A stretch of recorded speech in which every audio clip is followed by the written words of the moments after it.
Welcome to the Wally Show Aftercast. All the stuff we did not get to during the course of the show today. I'm properly sugared up today because Pastor Chad, who used to work here, brought by cinnamon rolls, and they were as big as your fist. They were huge. So good. I bought them as part of a fundraiser that he was doing for his daughters. I guess they have cheer camp stuff or band. I forget which. Cheer. Cheer. And so instead of selling this products that they give you to sell or just doing a give us money fundraiser, I really liked what they were doing. They were actually making homemade baked goods, and he hit up all his friends like, hey, would you support my kids? And we're like, yeah, we're going to be doing it anyway one day, like in the legal system or what have you. But no. Okay. But at the end of the day, it's kind of like how restaurants work. Like, it doesn't, because they have to buy, they have to make all those things. It's manual labor on all these delicious items. Yeah. But at the end of the day, they did charge a number that made sense when it came to fundraising. Yeah. Where I'm like, maybe I wouldn't spend this much money on it, but they are exceptionally good, Yeah, actually. I would not spend that much money. Like, if I went to a store, I'd be like, no way. But I knew it was a fundraiser for them. But I like that they have skin in the game and that it took effort to make these, so I'm like, I see that and I appreciate that effort. And so I definitely bought the cinnamon rolls and had him bring them in for us here today. But I feel like really... like I'm really full. They were big, and I only ate half one. Betty's had 3. Just listen, it was 4, but we still wouldn't judge you. They're huge. They are really big. But like I'm feeling, I have to do a wedding this weekend, my niece's wedding, and so I've got to wear a suit, and so you got to be a little more trim in your suit, and yet I'm like, okay, did that undo me? No, it did not. I don't think so. Did not. I don't think that so. That undid you. You could eat 3 and it wouldn't. Are you fishing for compliments? No, I am not. What I'm fishing for is truly, like, when you only have a few days left till the thing, can you do something that will alter your body look in 3 days? Yes. You can, in a good or a bad way? I'd say more likely in a good way. If I eat McDonald's every day for the next 3 days, I don't know that I'm going to see it in my gut. Maybe. Yeah, you'd be fine. 3 days is not enough time for you to put on. Like your body can fluctuate a ton. Yeah, but it does take time to truly transform your body. That's why people, you can look at a scale and you might see like the same number for like a week straight, but your body could like shrink at the same time because you could be adding muscle or you could be just getting rid of the bloat. I have stopped getting on the scale because I did realize this. Betty Rock used to tell me, "You're more than a number. You don't serve that. You're more than a number." I know, but I have because my friend Molly. It's funny I'm using a girl as a reference. I know my friend Molly. She goes by how she feels in her clothes because you have certain clothes you wear and you know how they're supposed to fit you. And if they get a little snug, you're like, "Oh, I got to tighten this back up." And so I've been doing more of that lately. But then I'm like, is it off? Am I? Should I be doing the scale thing? But no, I feel better. I think you should go. You should use your mentality, your mental awareness as your scale. Don't even look at the number because the number will drive you crazy. But if you feel good inside your head, then go with that. And your range is not massive. No, like you don't drop 20, add 20. No, I'm a drop 3-pound swing. Your number difference probably doesn't have a huge impact on how you're actually like looking. That's what I'm hoping because I did mentally have a better place on this where I was like. I told my wife Marty. I said I had like a couple of like business lunches and things, and I tried to be good at them. Like I didn't go nuts, but like I had soda and things like that. And I'd called her on the way home. I said, "Oh, I went to Maniacs today," which I love Maniacs. It's a guilty pleasure. It's a chicken. You haven't? You are kidding me. Where did we go? McDougal's? I don't know. Maniacs is over by Costco. I haven't taken you there? No. Gavin! No, the other place that we go that has the teriyaki. Minios. That's the M I've been. You've never been to Maniacs? Never been to Maniacs. For the love. It's chicken wings, Betty right? Luke, have you been to Maniacs? He's overselling it, Gavin. I'm not. He is overselling it. Have you ever been to Maniacs? It's really, like if you've been to Cane's, you've been to Maniacs. Oh, but I like Cane's. It's different than Cane's because it's tempura. It's tempura batter. Crunchier. Tempura batter. It's different. Can you say it without doing your hands? Tempura. No, I cannot. I have to get tempura. I like their... Oh, it's tempura batter. I'm looking at pictures Their right fries now are great. It's the same thing. This is a tough day. Okay, well then Betty Rock, you're uninvited. Okay. Oh. Boys day. That's just sad. the effect I wanted. That's sad. That's not it. I wanted you to go because I want to go home. Then I'm going to take Gavin. Next show's next month's show outing. Yeah, we'll go to Maniacs. Figure that out. Yeah. Okay. All right. Well, anyway, I have to go. Now I've gotten all sidetracked because now I want tempura batter. Just say it without your hands. Tempura. It's not even like you're using like. I can't. I know. I just tempura. So what is that accent? I don't even know. Tempura. I had called my wife and I said, "Hey, I just had tempura battered wings." Just sit on your hands. Just sit on your hands. It's like not even Italian. Tempura battered wings. You're gonna have your face. I did a head move that time, and so like I called her and I told her I said I just went to Maniacs and had I got one wing or one chicken tender instead of two. Wow. But I had soda. But I said I don't feel guilty, and like that was good. Good for you. That was good for me. That's moving in the right direction. That I'm not the number on the scale. Oh my gosh. Yeah, because I don't want to. I want to look decent at the wedding. Like 'cause I have a suit and stuff, and this one I don't have a vest for. Like a vest will kind of girdle you up a little bit, and so I don't have a vest for this one. So girdle you up a bit. Yeah. When it comes to exercise, like you're very dedicated to the diet side of things. Yes. But when it comes to exercise, you, especially in the warmer months, your hobbies tend to be excellent when it comes to I'll go do keeping stuff. you active. Yeah. But like in the winter, I'm feel like hibernating. You're I'm like a bear. Yeah, and you're right, and that's when I hold my most weight. Sure. And so like in the summer, in the fall or the spring, and somewhat the fall, like I am more active for sure. Like I'm looking forward to that. I need to get back out and but I'm also dreading getting back on my bike because I know the first time out I'm gonna cough up a lung because it is crazy, and I think Gavin, you would agree with this. How quickly you can take. It's just like losing weight. You can take months to build up your stamina, and then like a year to really get good, and then you could take a month off, and then you go and run or ride, and you're like. It's crazy how fast it falls off. Even with strength, too. Like, I was thinking back to where I was a few years ago when I lost a ton of weight, and I was going to the gym and I was lifting weights all year. I'd always measure how much I could bench press. And then I went yesterday, did it, and I'm a solid like 50 to 60 pounds off of a max that I was. What were you 3 getting years before? ago. 225 is what I. That's impressive. Worked up, but like that took a long time. That's no small thing. I don't know. Well, my shoulders are messed up, but even if my shoulders weren't messed up, I might be able to bench press 150, maybe. You probably could. Yeah. I think I'd be lucky to get that actually. So that's good. Good for you, Gavin. And you're still going to the gym now? Attaboy. Yep. You going today? Yep. Attaboy. Good for you. All right. You can come. Yeah. I hate gym time. Attaboy. Make it an outing together. And I will then see you at Maniacs. you can go and eat your chicken that tastes like every other chicken. No, it's got tempura. Did we cover that? I found this thing. What this year's college graduates want, and they have a list for their future employers.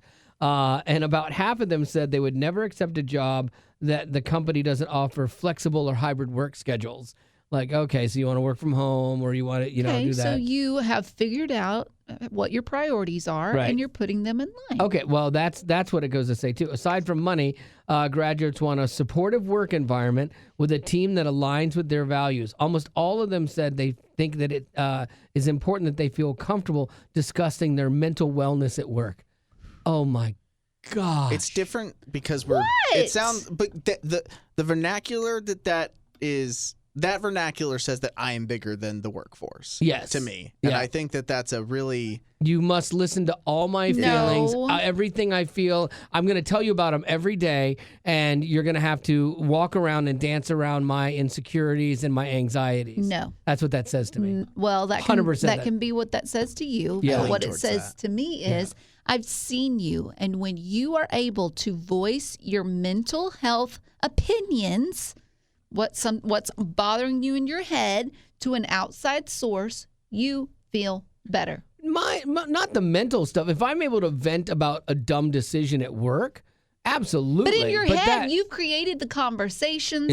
That's all happening in your head. That's all mental. But I think that that's not mental wellness. I think that is. I do. Oh, see, I don't see Anger? those two. Yes. I don't see those two as the same. Anger is usually tied to fear. I see mental wellness as I can't work today. I have anxiety, and I need to be able to talk about it. You have to be able to respect mental wellness as weakness. Yes. And I don't. There is a healthy way to handle it. Yeah. And I think there should be a healthy way to handle it. I think there's a healthy way to. Well, I think it comes with respect and time. This is what I don't think graduates understand. That there's time, like they talked in here, they want a healthier work-life balance, and they won't take a job that doesn't offer them that. But I think you earn your work-life balance. You have to pay your dues, and that was another part of this article. They're like, we're not paying our dues. Well, I'm sorry, that's life. You don't know everything. You don't deserve everything. Mm-hmm. You have to prove yourself to get more benefits. If you want respect, you have to give respect. 100%. Yeah. And so like when they want a life-work balance.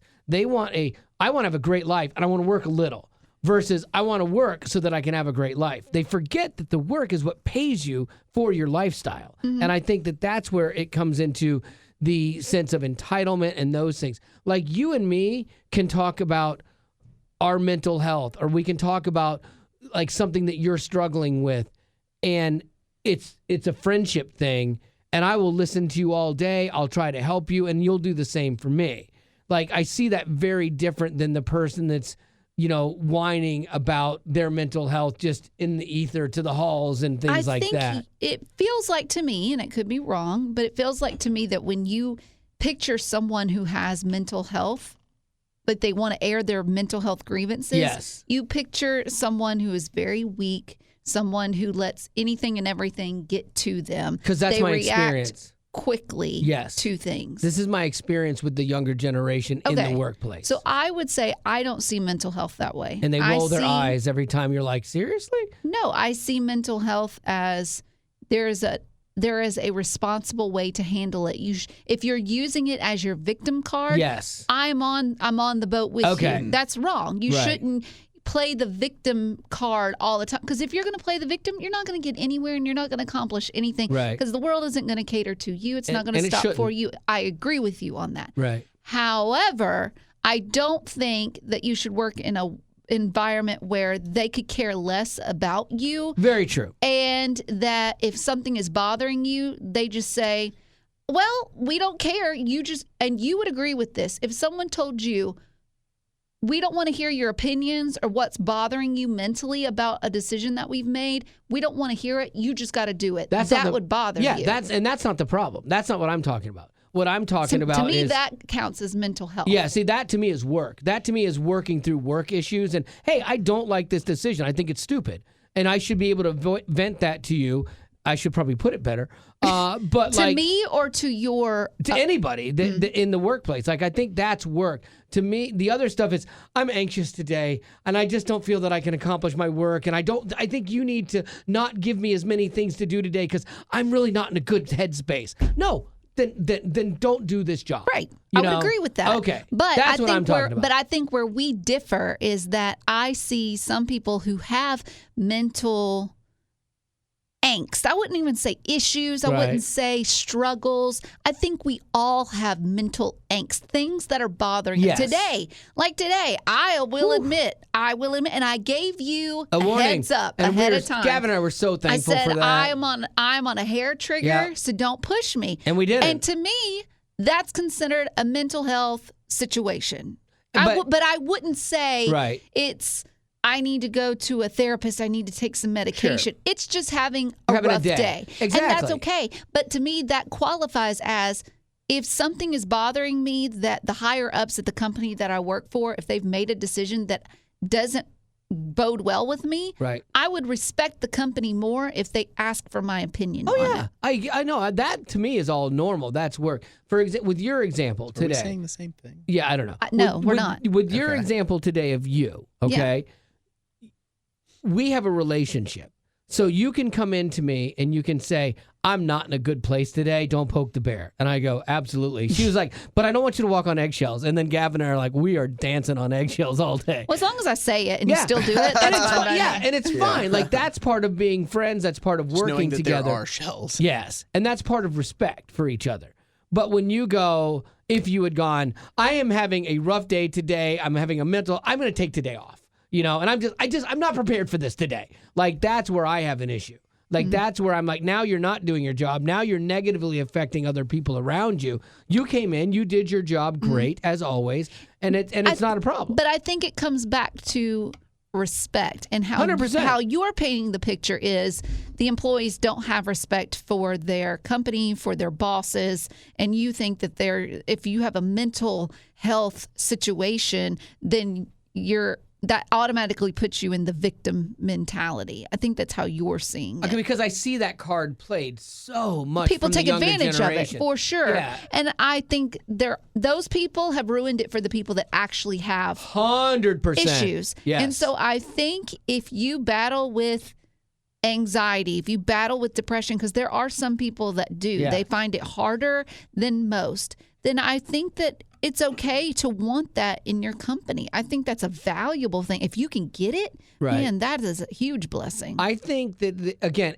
everything in life is about balance. Because if you come in and you're like, but if you're always the drain on everyone around you, the resources in the company, at some point in time that has to end. You're the sponge. You have to stop. Yeah, you cannot be the emotional vampire for long, Yeah. And if you're in that place where this is your life, then I'm sorry. Like, you got to figure something out. Well, and you have to see them take personal ownership and see that they're trying to help themselves and not feeding off of you. Jake is a great example of this. Jake that we work with has anxiety, anxiousness, and he could easily be like a millennial, like that, in my opinion, I would say is like one of the whiny millennials or whatever. But Jake never uses that. He's honest about who he is and he doesn't hide it, but he never asks you to work around him. And he always does his job, and he does it with excellence, and he's funny about it. But I think the difference there is that you were able to get a more realistic picture of him because y'all worked together. Yeah. Had you not worked with him, had you not seen his work ethic,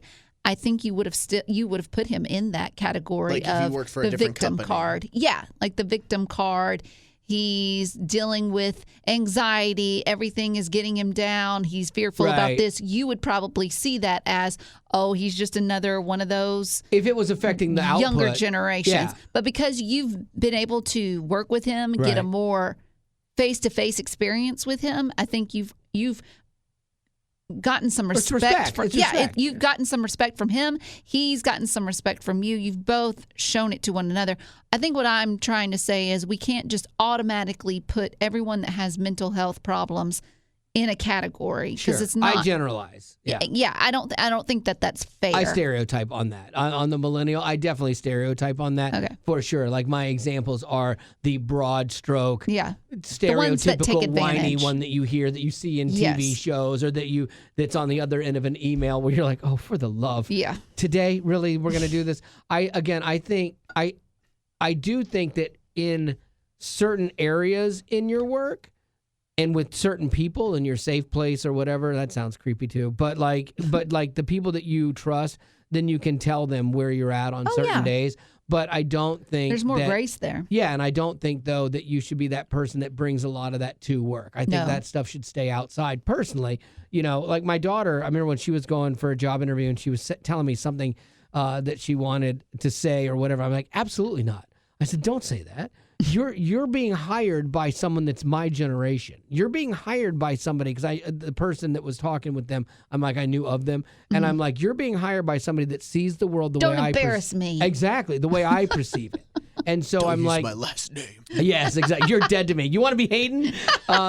No, but I was like, this will not fly with them, and you don't want to be seen as that person. Difficult, because this person will see you as that person, and you will not get this job.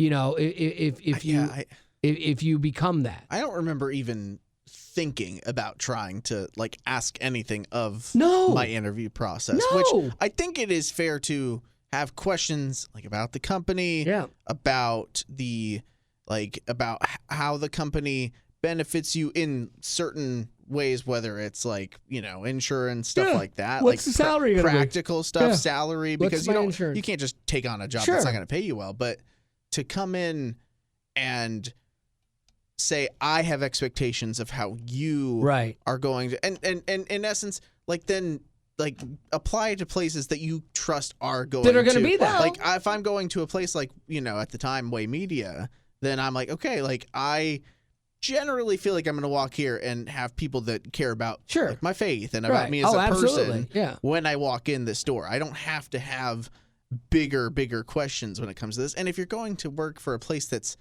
much, much bigger and much more corporate, then don't have that. Like, that's a silly expectation. But I would say that if you do have expectations, it is fair for you to voice those in the interview.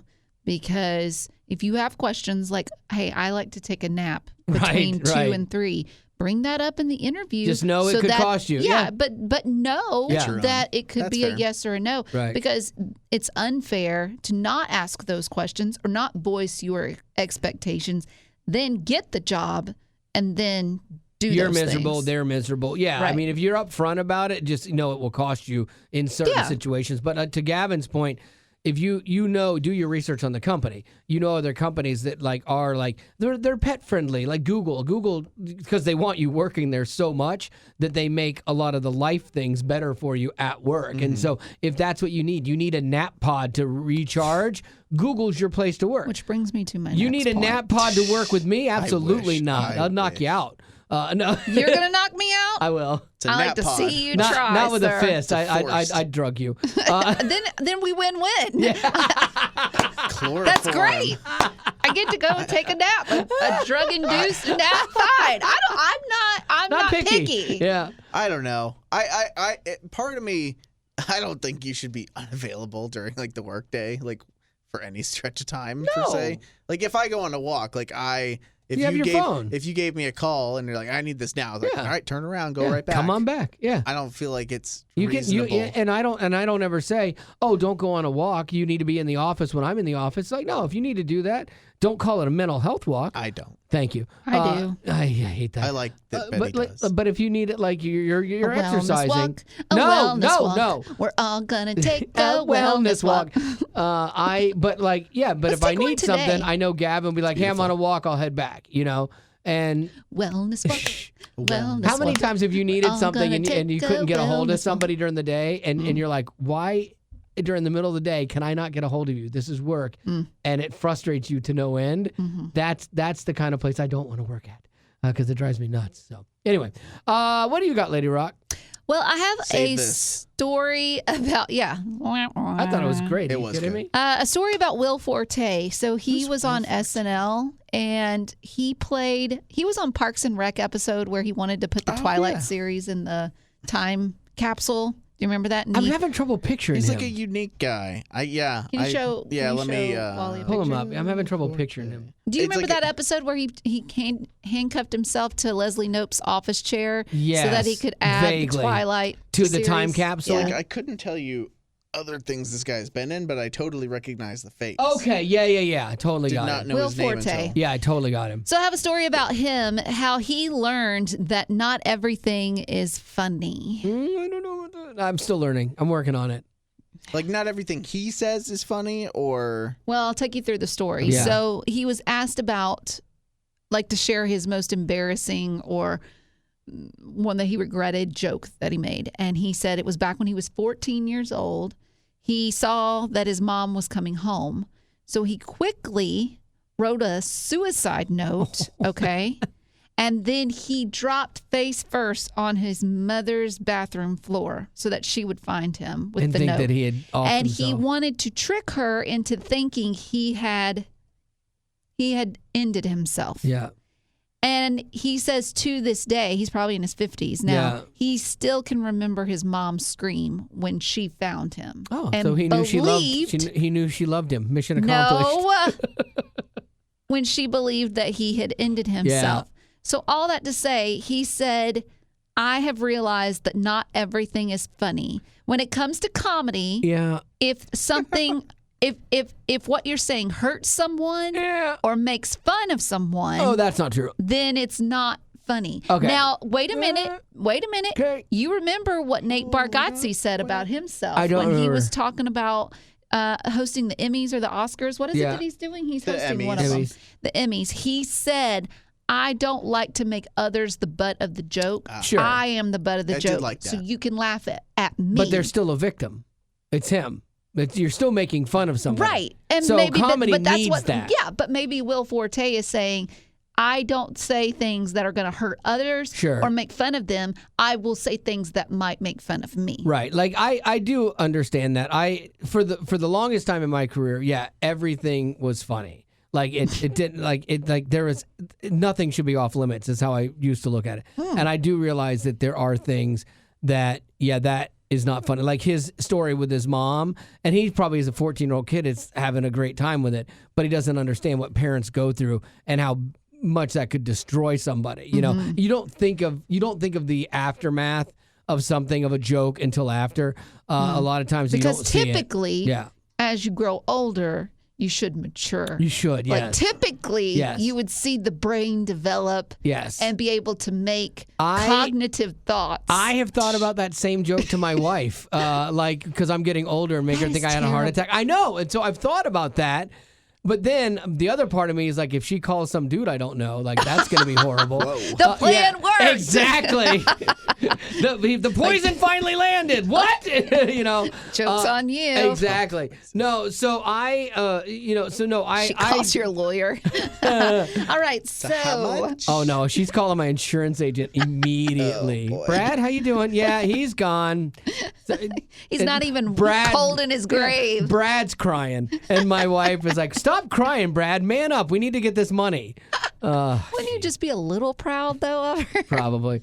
But no, I just see. But that's now we're making fun of somebody. You just made fun of me, and that's not funny. See, it is funny. But if you are making fun of yourself first, but you jumped in there. Oh, so you then shouldn't I be should allowed just to. No, you should have to just be quiet. Wait a minute. If you're making fun of yourself, but you're wanting the audience to be entertained, do you really not want them to be entertained? Because then they're laughing at you. Yeah. So then, would that be hurtful to you? We just got I feel Inception. Like it's opposite day. Yeah, we just got Inception to there. Wow. No, but that does mean all those jokes that you make about Gavin. Yeah. And his tiny bladder. Yeah, me? And his weight. You do those more than I do. Weight? No. All of it. Tiny bladder? Maybe. All of it. Well, you do your weight jokes when he's not here. No, I don't. Gavin, I don't. I at least respect you enough to do them to your face. Look at me. I don't. I do them to your face. And that's way better than the stuff she says. And it also just depends. You are such a liar. It also depends on the person. You didn't ask me honest, truthful. Why would you not ask me Because honest, I know truthful? it's a complete, total lie, and that Gavin knows that too. See, she didn't ask me honest, truthful. So that means honest, truthful? Honest, truthful. She does not. I know. Okay. Yeah. It depends on the person too. Like I can take Betty's jokes about my weight when it comes to that because But I don't make jokes about your weight. I have thick skin. Because here's the thing. And it's I don't years want you to consider calluses. your weight. I don't want you to consider your weight I because have to. I'm diabetic, no, I don't want apparently. you to. Are you? No, you say I am. Oh, I just heard it from Yeah, Betty. from the jokes. It's not me. I heard it from Betty. If you're thinking about your weight and Wally's thinking about his weight, then I have no one to get breakfast with. Yeah. No, So dude, I don't want either of y'all thinking Yeah. about your weight. My difference is that I will always eat out. You can eat out and be better. Like you don't That's have true. to. You don't have to avoid eating out. Because Wally is only stuck to certain things. Yeah, and I will. Yeah, and there are days when you guys will do breakfast that I won't. Just if I've had a bad week, I'm like, no. and in fairness, some of the healthier items truly aren't as good. Yeah, not like good at you all. don't want an egg white grill Why would I from do that? Chick-fil-A when you could have the delicious fatty breaded. So I'd rather have nothing at that point. So 100%. I get But that. to your point, but to the point though, comedy does have a victim. Like we do satire. We make fun of things. We make fun of other people. We make fun of other races. We make fun of the stereotypes. Like there is always 90% of the time there's some sort of a victim. That's what makes comedy work. It's just the degree of like, is there too much truth in it where it's mean, or is it just lighthearted and funny? Like I don't find a problem with lighthearted and funny when it's making fun of me. I don't get mad. Like I never get mad about jokes at my expense, whether I tell them or whether someone else tells them. However, you shouldn't have that same expectation. You shouldn't put that same expectation on others. I think it's fair. If I'm going to take it, If I'm going to take it, I should be able to dish it out. If they're giving it, Yeah. Well, in this room, absolutely. man, this room's a free for all, man. But outside of this room, Betty can be the harshest. That's true. If you're not giving it, if they're not giving it outside of this room, right? Oh then yeah. I wouldn't put those expectations on. What did I do to somebody the other day? What did you not do? where were we? We were in a place. Oh, I was getting my hair cut. Okay, so I'm getting my hair cut. And the guy behind me... Makes fun of him? Right, the stylist behind me says something to the lady that's cutting my hair. And I don't know this guy. And so he says something. And the way he said it, it just set it up for a joke that I made at his expense. And everyone laughed. Like, it was because it was based in stereotypes. And my hairdresser is dying, and she's like, "Oh my gosh, that is so him!" And even he was laughing. He's like, "Oh my gosh!" As he walked in the break room to cry. Cried, sobbed his eyes out, went home for the day. But it landed. Like it was. But see, not everything is funny. Yeah, but I did. I go, dude. I said, I am so sorry. I don't know you, like from Adam. I said, I am so sorry. That was just there, like it was hanging there, and I would have been remiss not to take that joke. Oh, really? Yes, I have a higher calling. Oh, you have a higher calling, and he understood that the joke was worth it. Oh yeah, your pain comes second to the joke.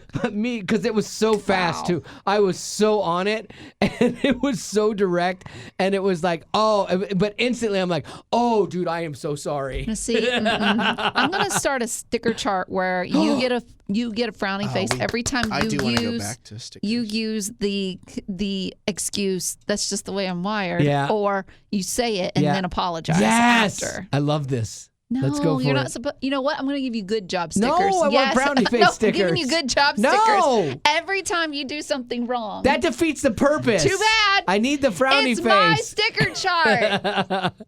Also, I wanted to point out something. I watched a documentary that was about sensory overload, and Gavin reminded me of this when he was mentioning how you can't eat healthy out. I think that you and Marty both might have a condition called sensory overload. Really? So it deals with your senses. Like I might have it with smell, because y'all have always said that I have a nose that can smell. Yeah, anything. Marty's the same way.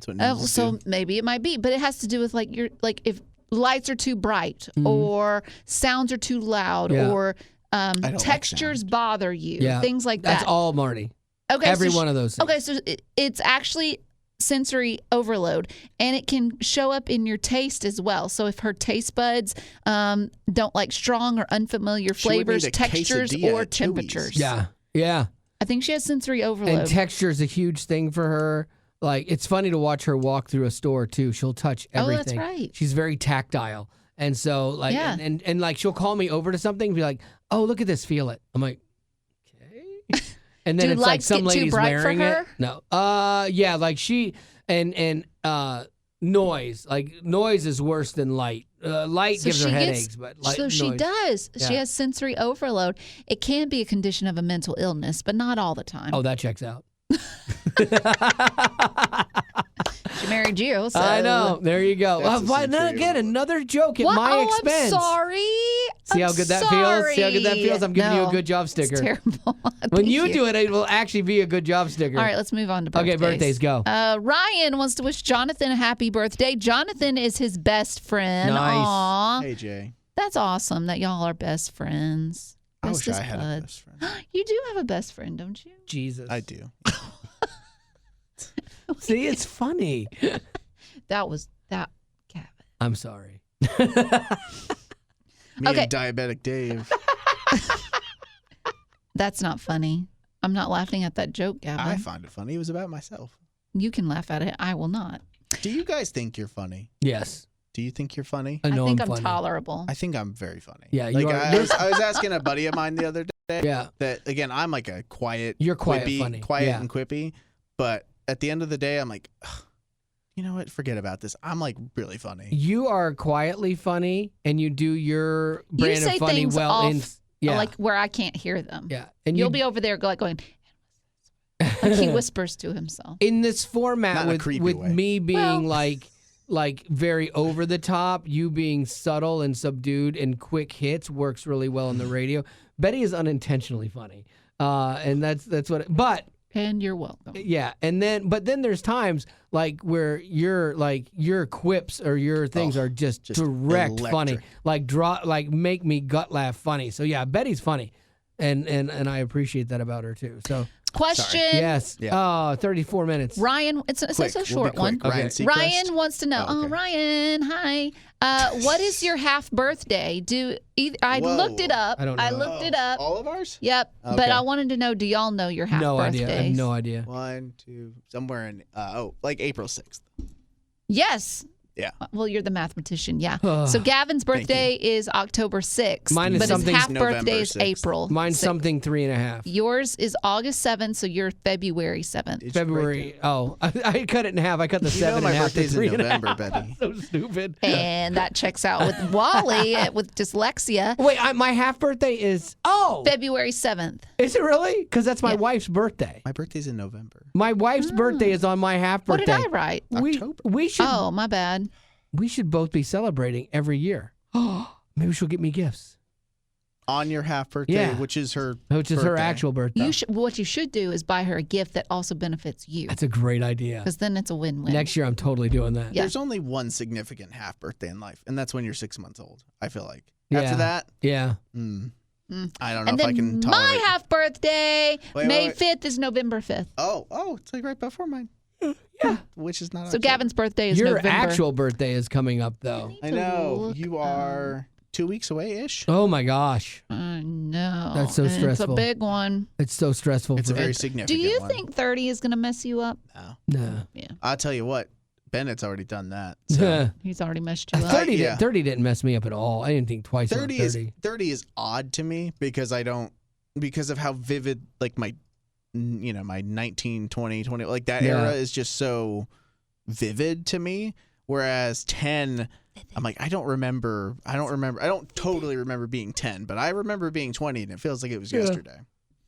Being 40 wasn't a big deal, wait, but it's different for Betty. Your birthday is not October 6th. It's November 6th. Yes. Do you have it in the calendar? I think I had it wrong on my own personal. Oh, because October 4th was Zach.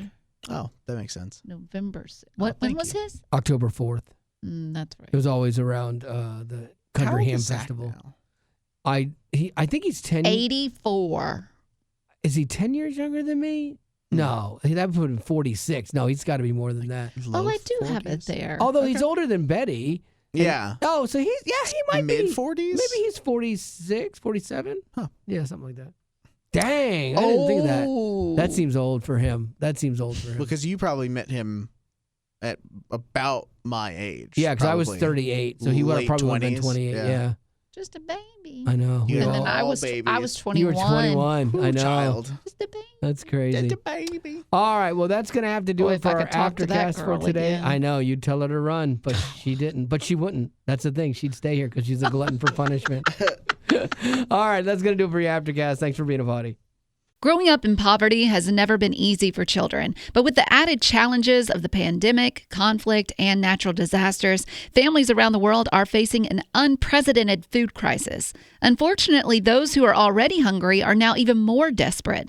But by sponsoring a child through compassion, you can help provide life-sustaining essentials such as food and clean water. And with your compassionate support, that child can not only survive, but also flourish. You can find out how and choose a child to sponsor when you click on the compassion banner at wayfm.com.